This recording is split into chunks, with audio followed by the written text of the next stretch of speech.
June 9, 1944. 3 days after D-Day, Allied soldiers cling to the beaches of Normandy. German Panzer divisions roll toward them, ready to crush the invasion. Then a secret radio message reaches Adolf Hitler. His most trusted spy in Britain warns him, Normandy is a diversion. The real attack is coming at Calais. Hitler believes every word. He orders his 15th Army to turn back. 22 divisions halt, waiting for an invasion that will never come. The spy's name is Arabel, the man who built a network of spies. Every single one of them is imaginary. The man behind this deception is Juan Pujol Garcia, a failed chicken farmer from Barcelona who tricked the most powerful military machine in history using nothing but imagination and ink. How did one man's lies save D-Day and change the course of the Second World War? July 1936. Civil war erupts across Spain. The country tears itself apart. Fascists fight communists. Neighbors kill neighbors. Juan Pujol Garcia, now 24 years old, finds himself trapped in the middle, serving on both sides of the conflict, first with the Republicans, then with the Nationalists. He manages to avoid firing a single bullet for either side. The war leaves deep scars. 3 years of bloodshed teach him one lesson. He develops a burning hatred for totalitarianism, fascism, and political extremism of every kind. In September 1939, a larger war begins. Nazi Germany invades Poland. Europe plunges into chaos. Spain declares neutrality, but the shadow of dictatorship hangs over the country. Francisco Franco rules with an iron fist. Adolf Hitler dominates the continent. He watches from Barcelona, a man who has failed at everything, yet he makes a decision that will change history. He decides to fight Hitler. He lacks military training, connections, experience in espionage. What he has is imagination, courage, and determination to do something for the good of humanity. In 1941, Pujol approaches the British embassy in Madrid. He offers his services as a spy against Nazi Germany. The British dismiss him 3 times. Most men would quit, but Juan Pujol Garcia develops a different plan. He will make himself too valuable to ignore. He creates a fake identity, a fanatically pro-Nazi Spanish government official who travels frequently to London. He obtains a forged diplomatic passport by tricking a printer into believing he works for the Spanish embassy in Lisbon. Armed with his fake credentials, Pujol walks into the German embassy in Madrid. He offers to spy on Britain for the Third Reich. He plays the role of a loyal fascist, eager to serve the Führer and the New World Order. The Germans believe every word. They recruit him immediately. The Abwehr, German military intelligence, gives him a code name, Arabel. They provide basic training in espionage and secret writing. They give him money and invisible ink. His mission is simple: travel to England, recruit agents, build a spy network, report everything back to Berlin. Juan Pujol Garcia accepts the assignment with enthusiasm.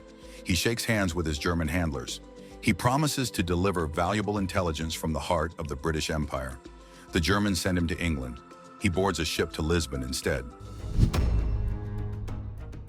July 1941. Juan Pujol Garcia arrives in Lisbon, Portugal.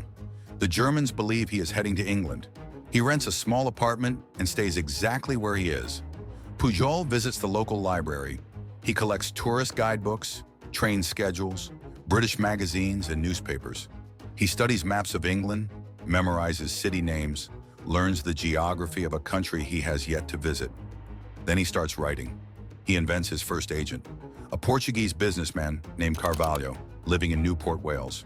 He gives him a personality and a backstory. Carvalho becomes real on paper. He builds a network of fictional spies, Gerbers, a Swiss man, a Venezuelan student, a retired seaman from Gibraltar. Each carries a detailed life story, each reports to Arabel. Pujol writes letters to his German handlers in Madrid. He describes troop movements across England. He reports on military installations, ship convoys, and airfield locations. He invents meetings with government officials. He claims access to classified information. Every word is fiction. He knows England only from maps, speaks only Spanish, has encountered British soldiers only in his imagination. The Germans believe everything. They pay him generously for his expenses. He submits travel receipts based on prices from a British railway guidebook. The Abwehr reimburses every fictional journey across England. His first major test arrives. Pujol reports that a large Allied convoy is sailing toward Malta, a strategic island in the Mediterranean. His imaginary agents confirm the convoy is massive. The Germans take the bait. They alert their Italian allies. Bombers scramble, submarines deploy, warships change course. The Axis powers commit enormous resources to intercept this convoy. The convoy never appears. The Germans have wasted fuel, ammunition, and time chasing ghosts. They blame the Italians for the intelligence failure. Arabel remains their most trusted agent. Meanwhile, British intelligence is watching. They intercept German communications and decode the messages. They read reports from a German spy operating inside Britain, someone with remarkable access to military secrets. Across England, MI5 agents search for the mysterious Arabel, checking ports, monitoring communications, questioning foreigners. All efforts prove fruitless. Their target is sitting in a cafe in Lisbon, writing fiction. For 9 months, Pujol continues his deception. He expands his network to 5 imaginary agents. He sends hundreds of reports filled with invented details. The Germans promote him, they increase his salary, they praise his extraordinary work. Finally, British intelligence tracks the source of the messages. They trace Arabel to Lisbon. They discover the truth. The most dangerous German spy in Britain has never been to Britain at all. The British send agents to meet him. They find a small, unimpressive Spaniard with wild imagination and nerves of steel. They make him an offer. Come to London, work for us, become a real double agent. Juan Pujol Garcia accepts. His amateur career is over. His masterpiece is about to begin. April 1942, Juan Pujol Garcia arrives in London. MI5 drives him to a safe house at 35 Crespigny Road in Hendon, a quiet suburb in North London. The unassuming 2-story house becomes his home and his workplace. The British give him a new code name, Garbo. They assign him a handler, Tomás Harris, a Spanish-speaking MI5 officer with sharp instincts and creative genius. The pairing is perfect. Harris and Pujol share the same imagination, the same attention to detail, the same love for elaborate fiction. Together, they expand the Phantom Spy Network. Pujol's 5 imaginary agents become 20. Each new recruit has a complete identity: name, address, occupation, political beliefs, personal habits, family history. Harris and Pujol write biographies for people who exist only on paper. The network grows to 27 agents spread across Britain, including a Venezuelan businessman in Glasgow, a Welsh fascist, an American sergeant, an Indian poet, and a secretary with access to government files. All of them are ghosts. All of them report to Garbo. Pujol and Harris send 315 letters to German intelligence, each averaging 2,000 words. The Abwehr drowns in information from Garbo's network. The flow of intelligence is so overwhelming that the Germans stop trying to recruit other spies in Britain. Garbo's enough. His network covers the entire country. In August 1943, the Germans request faster communication. Letters take too long. They want radio transmissions. Pujol invents a 28th agent, a radio operator named Almura, a lonely farmer who happens to be passionate about wireless equipment. Almura sets up a transmitter and begins sending coded messages directly to Madrid. The Germans pay for everything: salaries for the imaginary agents, travel expenses for fictional journeys, equipment costs for phantom operations. Over the course of the war, they send $340,000 to fund Garbo's network. Every dollar goes to British intelligence. Pujol mixes his fiction with small doses of truth. Occasionally, he sends accurate information, details the Germans can verify. But the real intelligence always arrives too late to be useful, or concerns matters of little military value. The lies bury the truth. When his fictional agents fail to report important events, Pujol finds creative excuses. One agent falls ill, another misses a ship departure, a third dies unexpectedly. Pujol even publishes a fake obituary in a local newspaper and convinces the Germans to pay a pension to the dead agent's widow, a woman who exists only in his imagination. January 1944. The Germans send an urgent message. They believe a massive Allied invasion of Western Europe is imminent. They order Garbo to watch for unusual troop movements, ship concentrations, and military preparations. February 1944. The Allies launch Operation Fortitude, the most ambitious deception in military history. The goal is simple but audacious: convince Adolf Hitler that the invasion of Europe will strike at Pas-de-Calais, 150 miles northeast of the actual target, Normandy. Garbo becomes the tip of the spear. For months, Pujol and Harris craft an elaborate illusion. They report massive troop buildups in southeast England. They describe endless convoys of tanks, artillery, and soldiers pouring into ports along the English Channel. They name commanders, identify unit numbers, track movements across the countryside.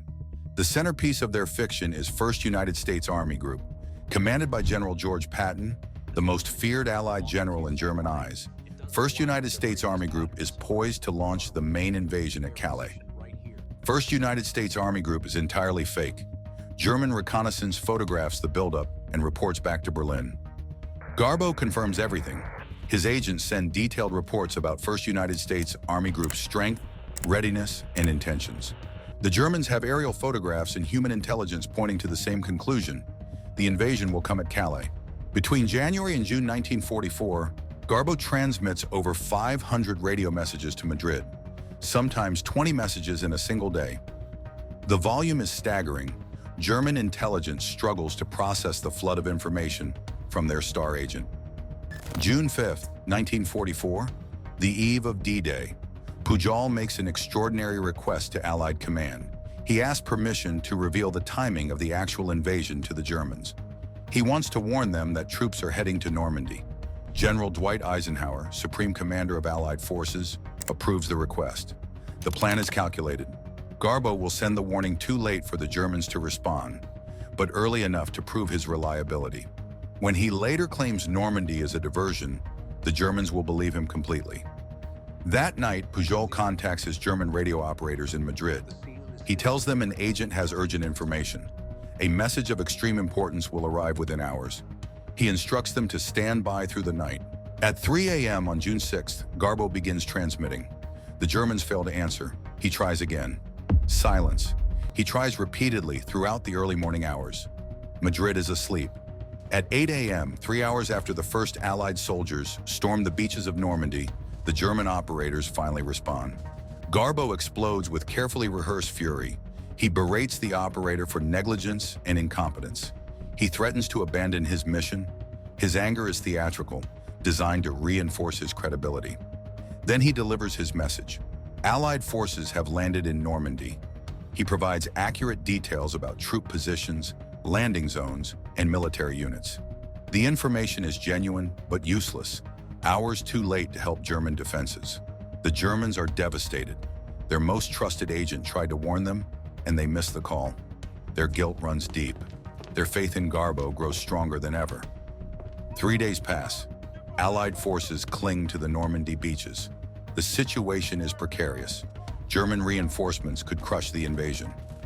Field Marshal Erwin Rommel, Germany's brilliant strategist, gathers the 15th Army, the most powerful force in Western Europe.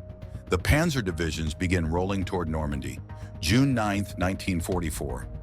Garbo convenes an imaginary meeting of his top agents. After hours of fictional deliberation, he drafts the most important message of his life. He tells the Germans that his agents have analyzed the situation carefully. The forces in Normandy are only a fraction of Allied strength. The units participating in the landing are diversionary troops. The real invasion force, 1st United States Army Group under General Patton, remains in southeast England, waiting for the signal to strike Calais. His message reaches Berlin. The assault in Normandy is a trap designed to make us move all our reserves in a hasty strategic disposition that we would later regret. Hitler reads the report. He trusts Arabel completely. At 7:30 a.m. on June 10th, Field Marshal Wilhelm Keitel telephones the Commander-in-Chief West. The order to reinforce Normandy is canceled. The 15th Army will remain at Calais. The Panzer divisions halt. The infantry turns back. 22 German divisions wait at Calais through July and August, guarding against an invasion that exists only in the imagination of Juan Pujol Garcia. On the beaches of Normandy, Allied soldiers dig in. The reinforcements that could have destroyed them stand frozen 150 miles away. July 29, 1944, a message arrives from Berlin. The Führer himself has authorized a rare honor for his most valuable agent.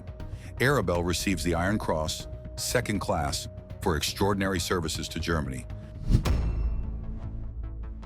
November 25, 1944, Juan Pujol Garcia stands in Buckingham Palace. King George VI pins the Member of the Order of the British Empire medal to his chest.